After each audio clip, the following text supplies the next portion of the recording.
3편을 말씀을 가지고 하나님의 뜻에 합당한 자라는 제목으로 같이 연애를 나누고자 합니다. 회사에서 사람을 고용할 때 아무리 좋은 교육을 많이 받고 아무리 좋은 스펙이 있다고 할지라도요, 그 사람 자체가 마음에 들지 않으면 그 사람을 뽑지 않습니다. 이처럼 사람은 외모를 봅니다. 그런데 하나님은 외모를 보지 않는 분이라는 것이, 하나님은요 우리의 속마음을 보시는 분이 우리의 하나님이 되십니다. 사무엘이 선지자 베들레헴 사람 이새의 아들 중에 한 사람에게 기름을 부어서 이스라엘의 왕으로 삼으려고 했습니다. 하나님의 명령을 듣고 이새의 집에 찾아갑니다. 이새한테 말합니다. 하나님이 이 가정 가운데 한 사람을 삼아서 왕으로 세운 것이다. 그러니까 아들을 다 내 앞으로 데려와라. 아들이 8명이 있었는데요, 첫째가 왔어요. 하나님이 패스. 둘째가 왔어요. 너무 잘생겼어요. 키도 크고 좋아요. 하나님이 패스. 세 번째, 네 번째, 다섯 번째, 여섯 번째, 일곱 번째, 하나님이 다 아니라고 말하는 거예요. 자, 앞에 나와 있는 모든 아들이 다 지나갔습니다. 이 사무엘이 말합니다. 이세요, 이 아들이 여기밖에 없습니까? 이게 답니까? 뭐 하나 있긴 있는데 저 지금 이 나가서 양을 치고 있는 그냥 별 볼 일 없는 자니까 걔는 아닙니다. 그냥 여기 7명 안에서 한번 찾아보세요. 아닙니다. 그도 한번 데려보세요. 이 양을 치다 왔으니까 몰골이 별로 좋지가 않아요. 다른 7명은 다 광내가 뺐는데 이 아들은 땀이 찔찔 나서 그렇게 나와 있어요. 그래서 딱 앞에 와서 섰는데 하나님 말합니다. 이 아들이다. 이에게 기름을 부어. 사무엘은 그 아들 외수하고 복이고 볼품없고 정말 땀 찔찔 흘리고 키도 작고 그 아들에게 왕으로 삼도록 기름을 붓게 됩니다. 그래서 그가 이스라엘의 왕이 됩니다. 이것으로 보면 하나님은 우리의 외모를 보시지 않는다는 거죠. 우리의 속사람이 어떻게 됐는가를 보는 거예요. 우리의 겉만 번지르는가 아무 중요하지 않아요. 내 속마음의 자체가 어떠한 마음인가가 중요한 거죠. 오늘 교회 나오면서 다 좋은 옷 입고 나왔어요. 깨끗하게 옷 입고 나온 것도 중요합니다. 그런데 그보다 더 중요한 건 뭐예요? 내 속사람이 깨끗하게 나와야 되는 거죠. 하나님 나의 일주일간의 잘못을 다 용서해 주라고 그래서 우리가 기도하는 거 아닙니까? 우리가 깨끗함으로 주님께 나와야 되는 거예요. 마음의 속사람을 보시고 그 속사람을 보고 하나님이 축복해 주기 때문에 내 속사람이 늘 정결한 삶을 살도록 노력해야 되는 것이죠. 우리 자신이 어떠한 속사람이 되어야 될 것을 우리는 깊이 생각해 봐야 됩니다. 오늘 우리가 그것을 한번 같이 보고자 합니다. 우리가 어떠한 마음의 사람이 되어야 되는가? 첫 번째는 나는 누구인가 하는 거예요. 자기가 자기 자신이 누구인지를 확실히 알고 있어야만 합니다. 모든 사람이 자기의 자녀를 사랑합니다. 자기의 자녀를 두고 옆집 자녀를 사랑한다면 그 부모는 약간 마시간 부모입니다. 여러분, 여러분의 자녀가 예쁩니까? 아니면 목사인 제 자녀가 예쁩니까? 솔직히 누가 예뻐요? 내 자녀가 예뻐요. 자기 자녀가 예뻐요. 다 자기 자녀가 예뻐요. 키가 크던 작던 몸이 뚱뚱하던 말랐던 얼굴이 예쁘던 안 예쁘던 이건 상관없어요. 그냥 내 자녀이기 때문에 내 자녀가 예쁜 거예요. 공부를 잘하고 못하고 없어요. 조금 장애를 가져도 상관없어요. 그 자녀가 세상에서 가장 예쁜 거예요. 왜? 내 자녀이기 때문에. 그래서 사람의 눈은 믿을 게 못 된다라는 거예요. 그냥 다 자기 자녀가 예뻐 보이는 거죠. 옆집 아줌마를 닮은 아이보다 날 닮은 자녀가 훨씬 더 예쁘게 되는 거죠. 하나님은 모든 것을 창조하셨어요. 그리고 창조 후에 짐승을 보고 내가 참 좋다라고 하지 않았어요. 하나님은 여러분을 만드시고 여러분을 보시고 신중해 보니까 참으로 좋다 이렇게 하나님은 말씀하셨다는 거예요. 아멘. 왜 그렇습니까? 하나님의 형상과 하나님의 모양대로 우리를 지었기 때문입니다. 그러므로 우리는 하나님의 그 사랑 가운데 우리는 평생을 살아가게 되는 거죠. 다른 것을 사랑하지 않았어요. 다 만들어 놓고 마지막에 우리 인간을 만들어 놓고 내가 너를 보니 참으로 기쁘구나 라고 말씀하셨다는 거죠.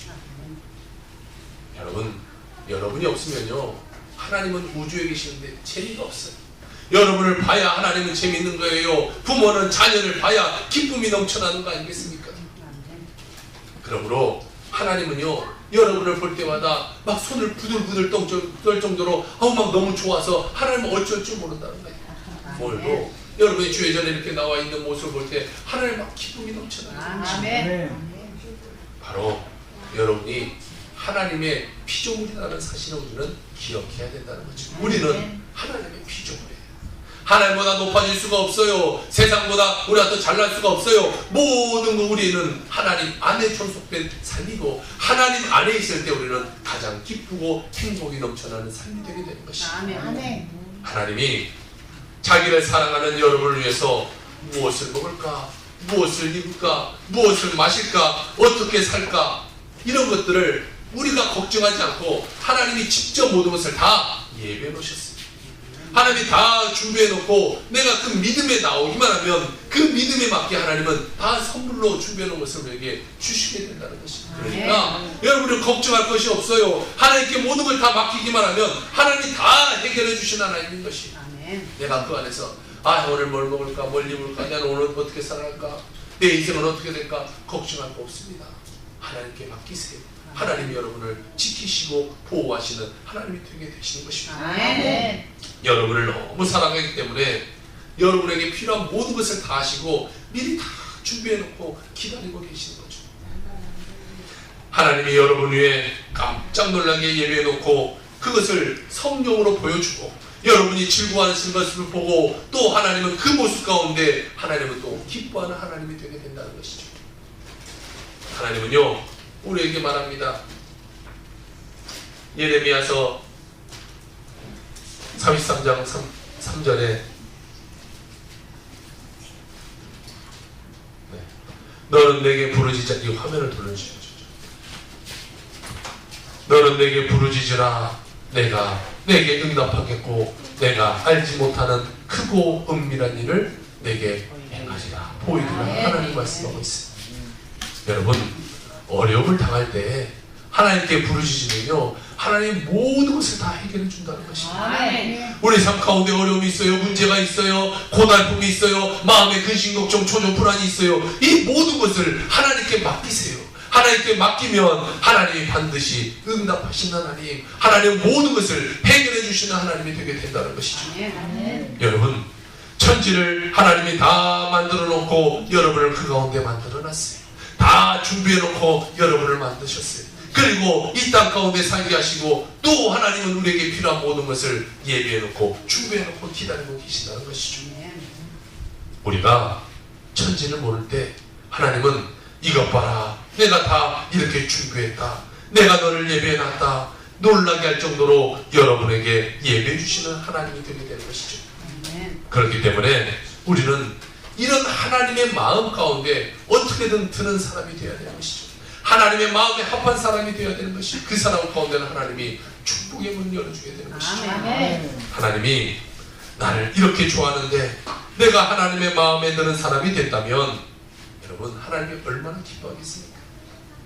오늘 이 자리에 오신 여러분은 모두 다 하나님의 마음에 기뻐하는 그런 삶이 되어서 하나님이 선택해서 불러주시는 여러분이 되게 된 것입니다. 그런데 조금의 정도의 차이는 있어요. 하나님이 많이 기뻐하는 사람이 있고 하나님이 조금만 기쁘다 이런 사람이 있다는 거예요. 우리가 하나님을 엄청나게 기쁘게 해드리는 사람도 있고요, 조금 기쁘게 해드리는 사람도 있어요. 여러분, 이왕 하나님 믿을 거 하나님을 많이 기쁘게 해드리는 그런 삶을 살기를 원치 않으십니까?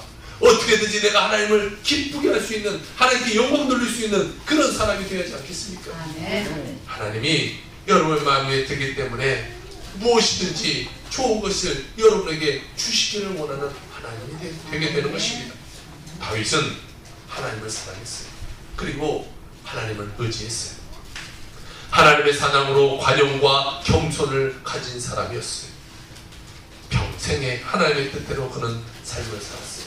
하나님을 좋아했어요. 그러므로 하나님도 그를 좋아했어요. 내 마음에 합한 사람이다, 내가 사랑하는 사람이다, 그 얘기를 그렇게 말씀하셨어요. 다윗은 그 정도로 하나님의 마음에 드는 사람이었다라는 것이죠. 오늘 여러분은 하나님이 택하셔서 세운 사람이기 때문에 하나님 마음에 꼭 합한 자가 되기를 주여로 부탁을 드립니다. 아멘. 우리 기독교 신앙은요, 다른 종교와는 다른 점이 있어요. 다른 종교는요, 찾아가서 예배해야 되고, 찾아가서 고행해야 되고, 찾아가서 무엇인가를 내가 해야 그에 따른 그들의 말하는 구원이라는 것이 있게 됩니다. 그를 섬겨야 됩니다. 열심을 내야 됩니다. 세상적으로도 열심을 해야 뭔가 그들 가운데 무엇인가 주어진다고 말합니다.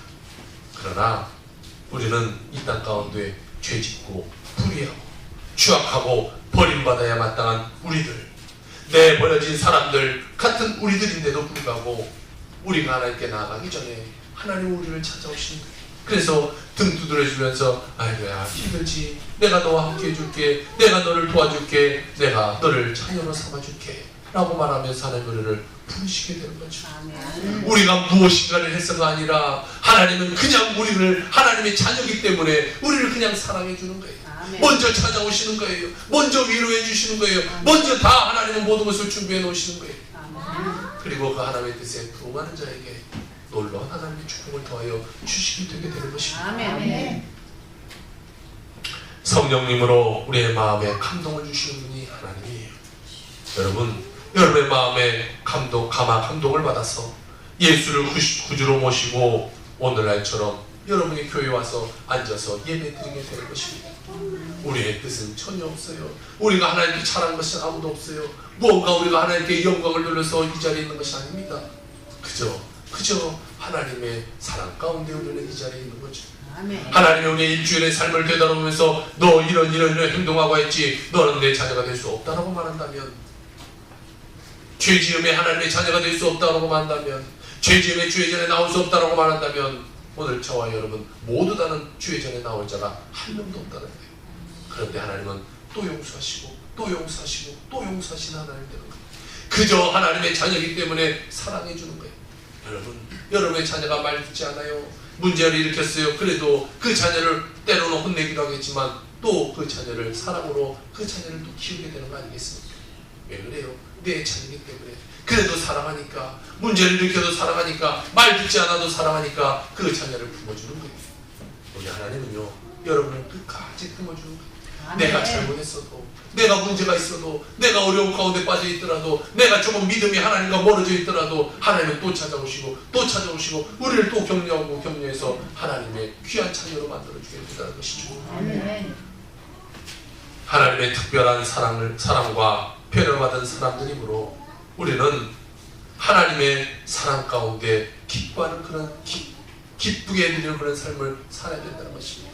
하나님은 여러분을 볼 때마다 막 발을 동동을처럼 너무 좋아서 어쩌고, 여러분이 자녀 볼 때는 참 이뻐 보이는 거예요.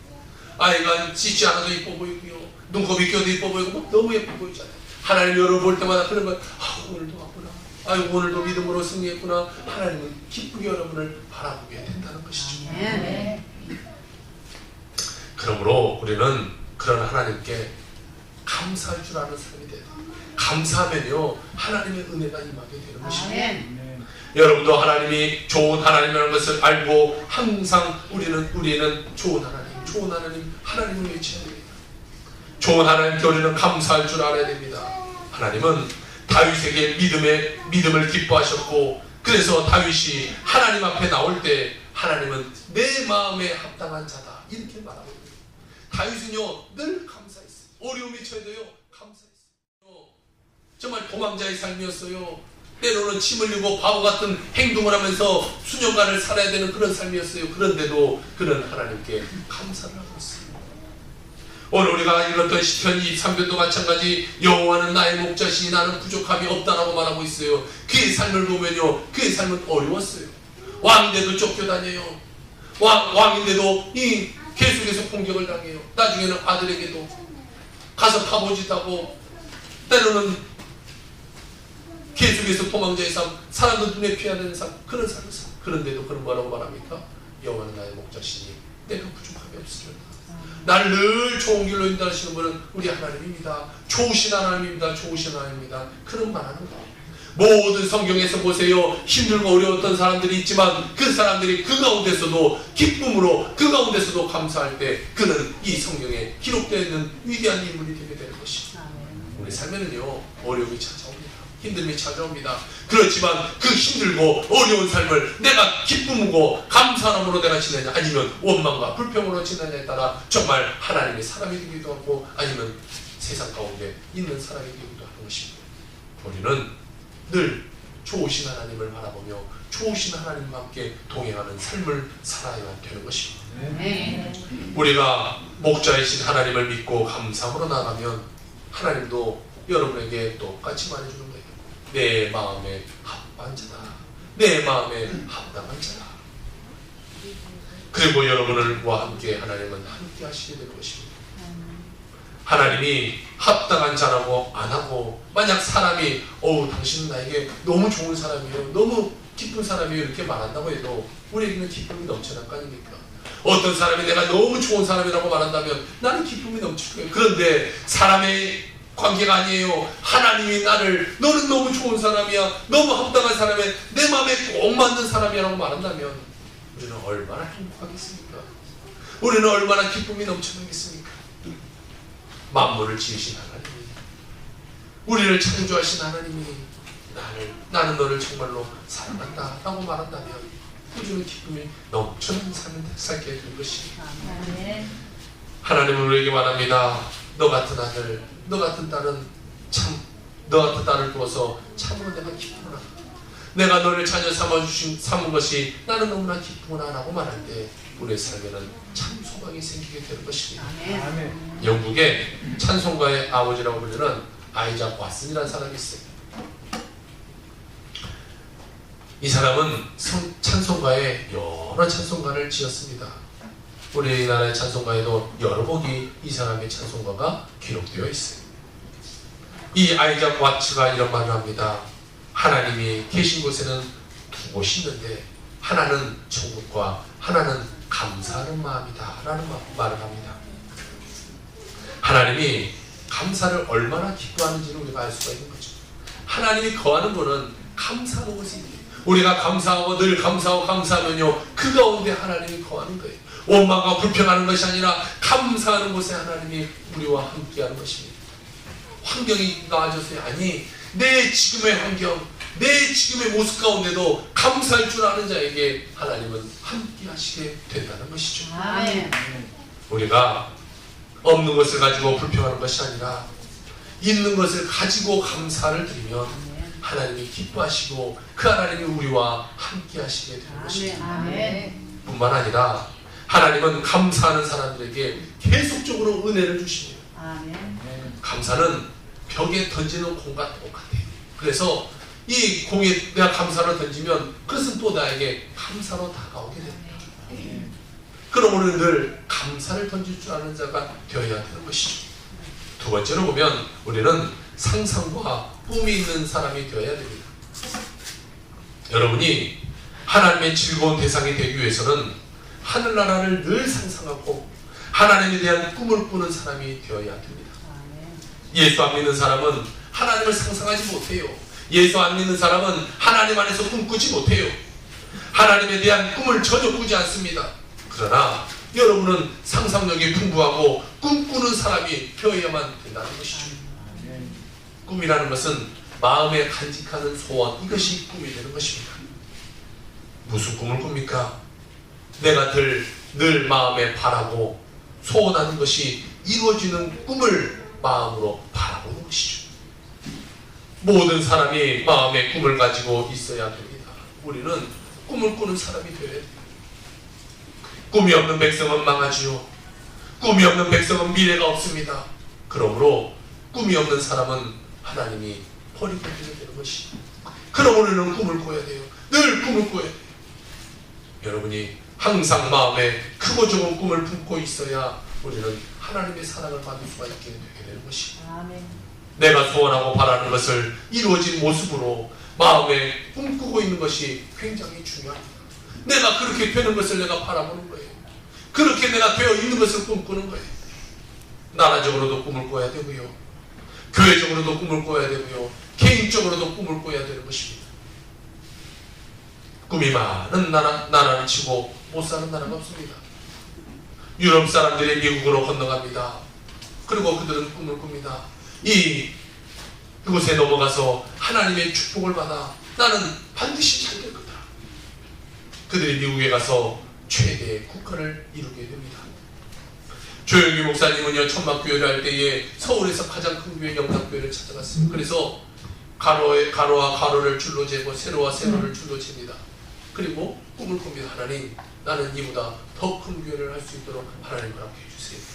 꿈을 꾸자 그런 세계에서 가장 큰 교회를 할 수 있도록 되게 됩니다. 여러분, 그 조영기 목사님이 그때는 사실 별 볼 일 없었잖아요. 천막교회에서 몇 사람 못 모아서 예배할 때, 그런데 그런 마음의 꿈을 꿨다는 거예요. 지금 현실적으로는 불가능하지만 그는 꿈을 꾸고 하나님, 세계에서 가장 큰 교회를 내가 할 수 있도록 했습니다. 꿈을 꾸자 꿈이 현실이 되게 되는 것이다. 아멘.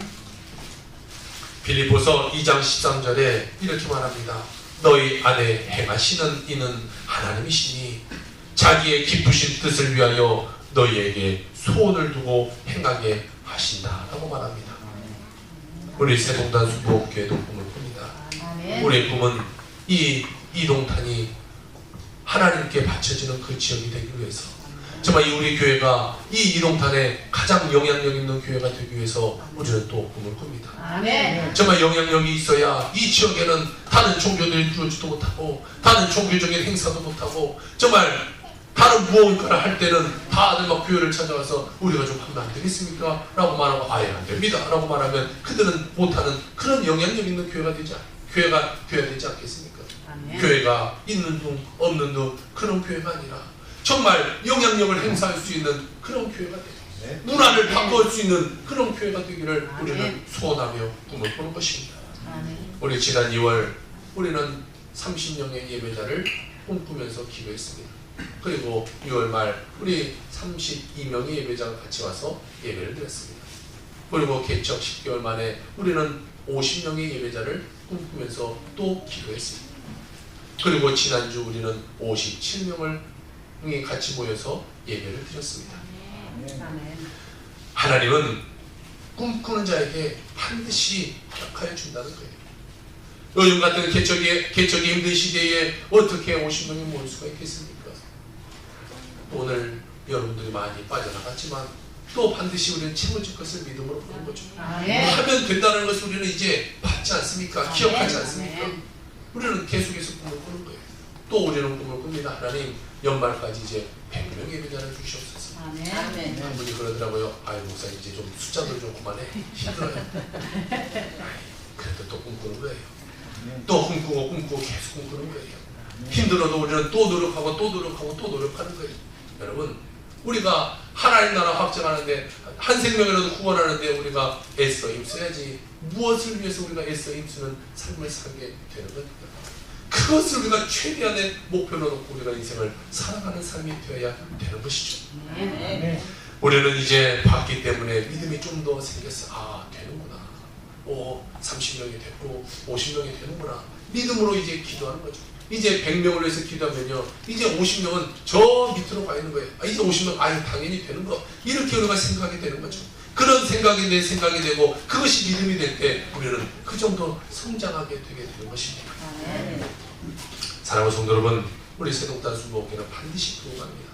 아멘. 하나님이 함께 하실 것이고 또 여러분이 있고 우리가 같이 힘을 앞에서 기도하기 때문에 또 전도하기 때문에 반드시 그러할 것입니다. 아멘. 우리는 꿈이 있습니다. 그 꿈을 한 단계 한 단계 높여가는 것입니다. 아멘. 부디 이동탄에서는 예수 이름 못 듣고 죽어 지옥 가는 사람이 없기를 주의 이름으로 정말 부탁드립니다. 아멘. 여러분, 하나님 안에 꾸는 꿈은 하나님이 반드시 들어주게 되는 것입니다. 아멘. 꿈이 있는 개인은 망하지 않습니다. 꿈이 있는 가정은 망하지 않습니다. 아멘. 교회를 통해 꿈을 꾸면 된다는 것을 보고 계시는 성도 여러분, 이제 본 꿈을 여러분의 삶 가운데 대입하세요. 아멘. 되는구나. 30명을 기도했더니 되는 거고 50명을 기도했더니 되는 거고, 이제 또 연말에 우리가 아직은 또 상상이 되지 않지만 또 100명이 모여서 예배할 것을 보게 될 것이고, 여러분, 그것을 여러분의 삶 가운데 대입하세요. 되는구나. 대입하니까 되는구나. 기도했더니 되는구나. 믿음을 가졌더니 되는구나. 되는 것을 보고 여러분의 삶에 어떤 문제가 있든지 그것에 대입시켜서 여러분의 삶에 축복의 삶이 되게 주님으로 부탁을 드립니다. 아멘. 바라봄의 법칙을 우리는 사용해야 됩니다. 아픈 사람에게 기도를 해드립니다. 기도를 해주고 말합니다. 이제 집사님, 권사님, 이제 아프고 지금 아프지만 아픈 것을 더 넘어서 나는 건강한 것을 이제 상상하세요. 하나님이 치료해 준 것을 상상하세요. 그리고 그렇게 행동하세요. 그렇게 말하면 아이 목사님 저 아직 아픈데 저 아직 암이고 저 아직 병에 걸려있고 아직 허리가 지금 삐끗해서 아프고 있는데 아니 어떻게 그것을 상상할 수가 있습니까? 어떻게 그것이 됩니까? 대부분의 사람들이 그렇게 말합니다. 여러분 그런데요 우리가 하나님이 치료하셨다는 상상 그 앞으로 가 있어야 돼요. 안 되면 건강할 때 사진을 막 갖다 붙여요. 화장실에도 붙이고 주방에도 갖다 붙이고 식탁에도 갖다 붙여놓고 잘 때 누우면 천장에도 갖다 붙여놓고 늘 보는 거예요. 아 나는 건강했던 삶, 나의 건강한 삶, 아 나도 건강했던 삶을 상상하는 거죠. 나 저런 삶을 내가 다시 살아야 됩니다. 하나님이 치료했으니까 나는 건강한 사람이다. 내 이 생각을 바꿔내는 거예요. 나는 안 되는 사람, 아픈 사람, 아직도 아픈 사람의 생각이 아니라 나는 건강한 사람이야. 나는 나았다, 치료받았다. 이 생각을 하는 거예요. 제가 그런 생각을 하고 제가 모든 약을 버렸을 때 건강하게 치료된 거 아닙니까? 하나님이 치료했는데 이 약이 무슨 소용이 있겠어요? 그것을 제가 다 버려버렸어요. 믿음으로 해야 되는 거죠. 믿음이 없는데도 버리면 안 됩니다. 여러분 아픈데 난 목사님 그래서 나도 버려 나도 낫을 안 되고 믿음이 생긴 사람은 아니 그러니까 자 믿음을 갖는 거죠. 그만큼 상상하면서 믿음을 갖는 거예요.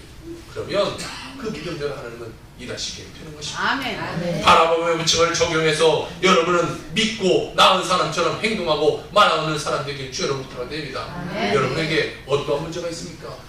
어떠한 믿음이 있습니까? 어떠한 삶의 고통이 있습니까? 마음의 아픔이 있습니까? 생각의 문제가 있습니까?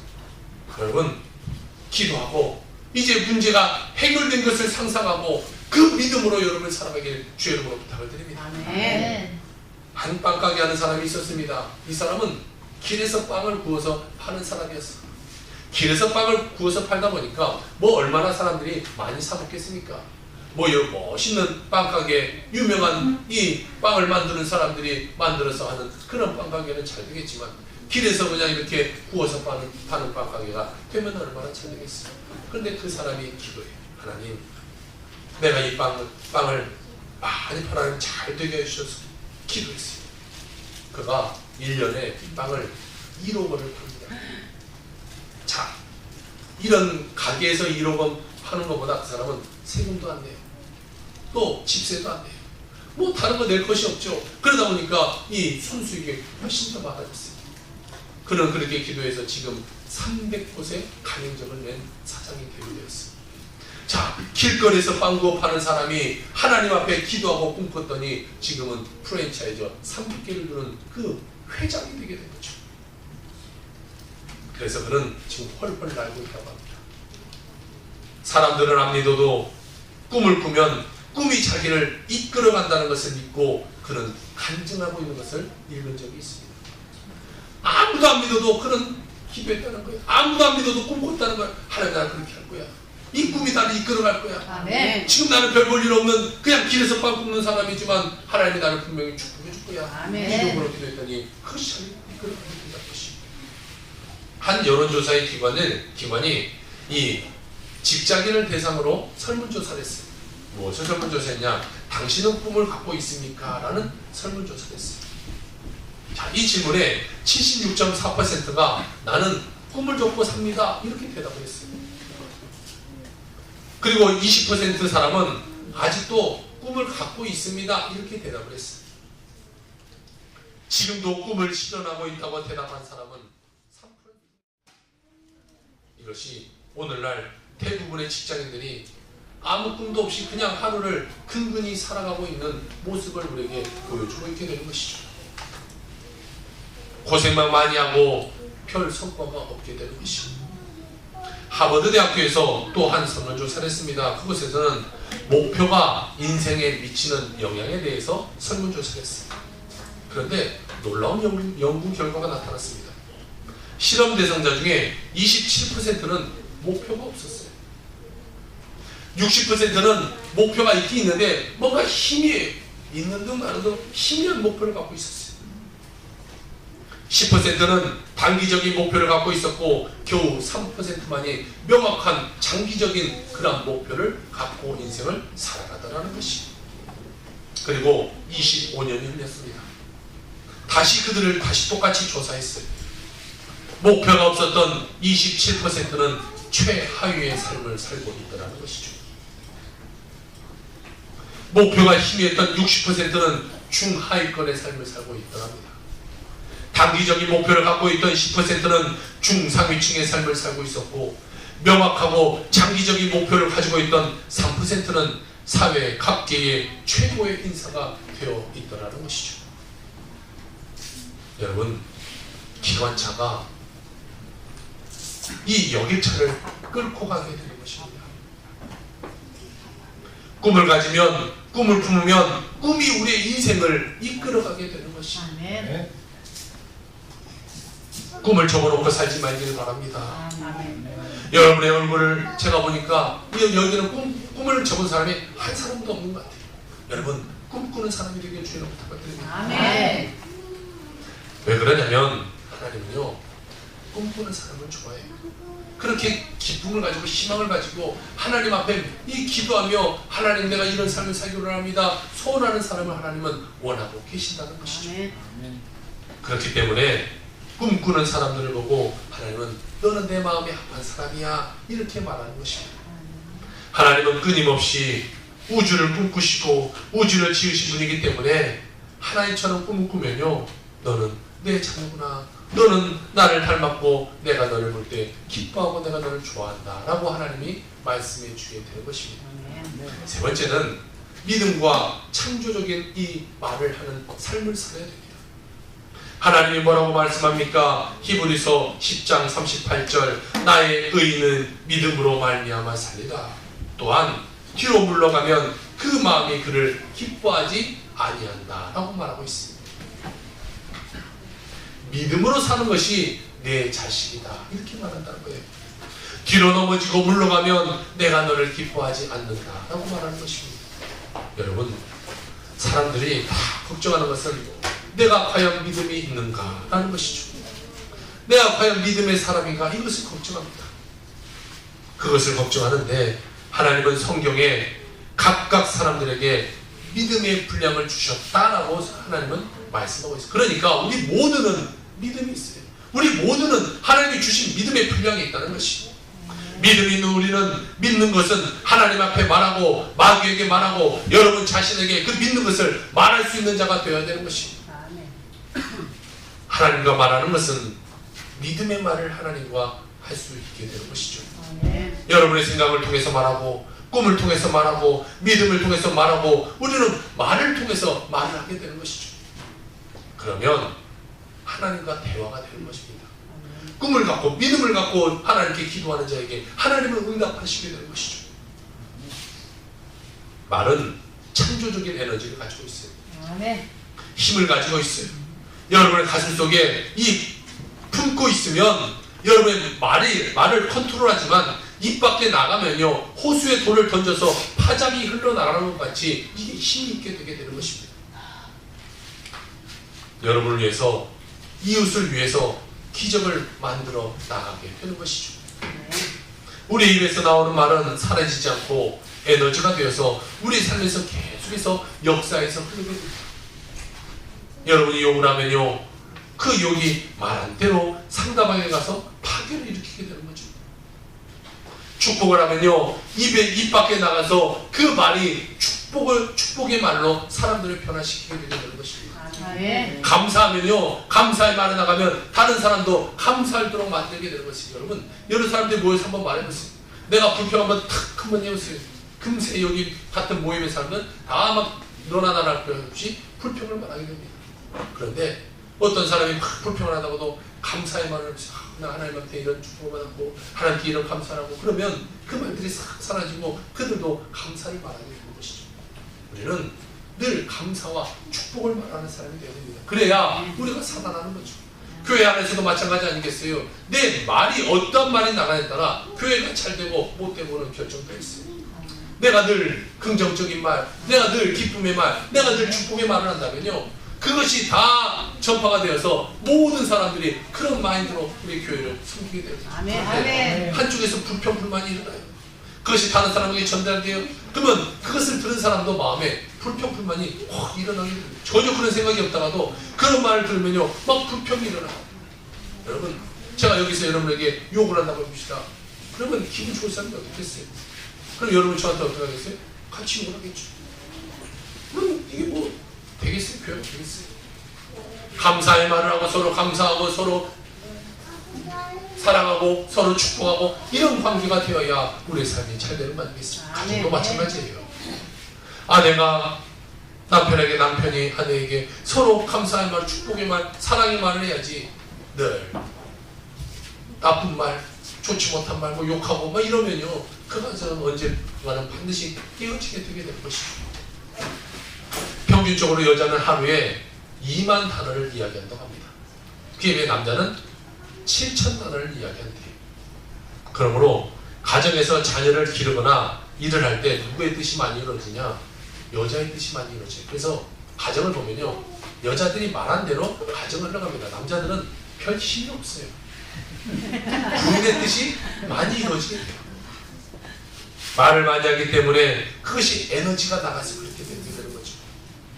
남자들은 말을 안 하고 입 다물고 있으면요, 에너지가 나가지 않습니다. 그러므로 자녀들을 키웠어요. 나중에 훗날에 그 자녀가 기억하는 이 어머니, 아버지의 상을 볼 때 아버지는 별로 기억이 있지 않다고 합니다. 어머니가 많이 기억이 되게 되는 것이죠. 그만큼 많이 영향력이 있다는 거예요. 엄마가 늘 자녀에게 말하기 때문에 나중에 자녀도 커서 아빠보다는 엄마가 더 마음에 있는 거예요. 그 말의 영향력을 받고 살았기 때문에 그래요. 그러니까 엄마들은 가정에서 말을 조심해야 됩니다. 잘해야 됩니다.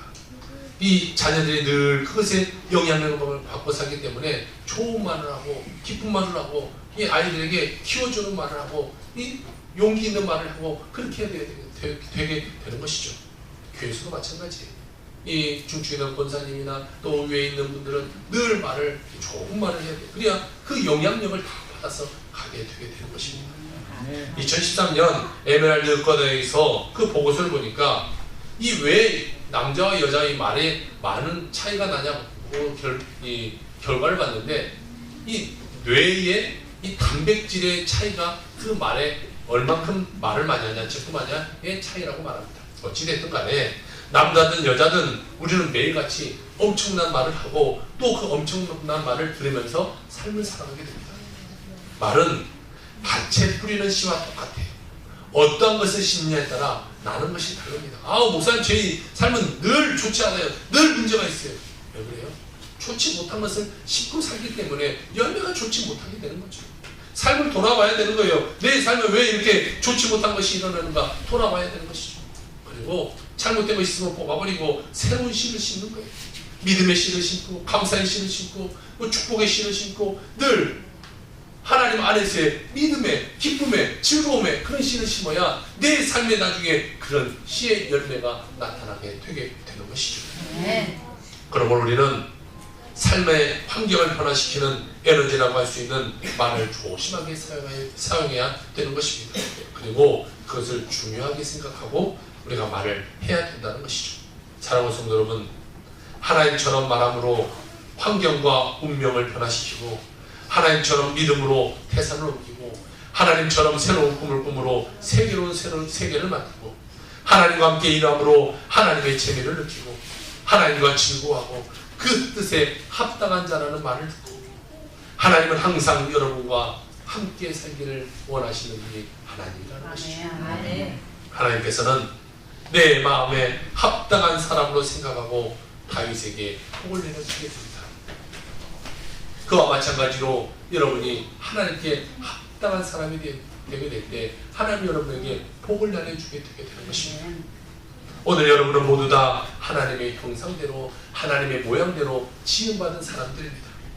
하나님의 뜻에 합당한 사람으로 모두 다 이렇게 교회에 와서 앉아있게 되게 되는 것입니다.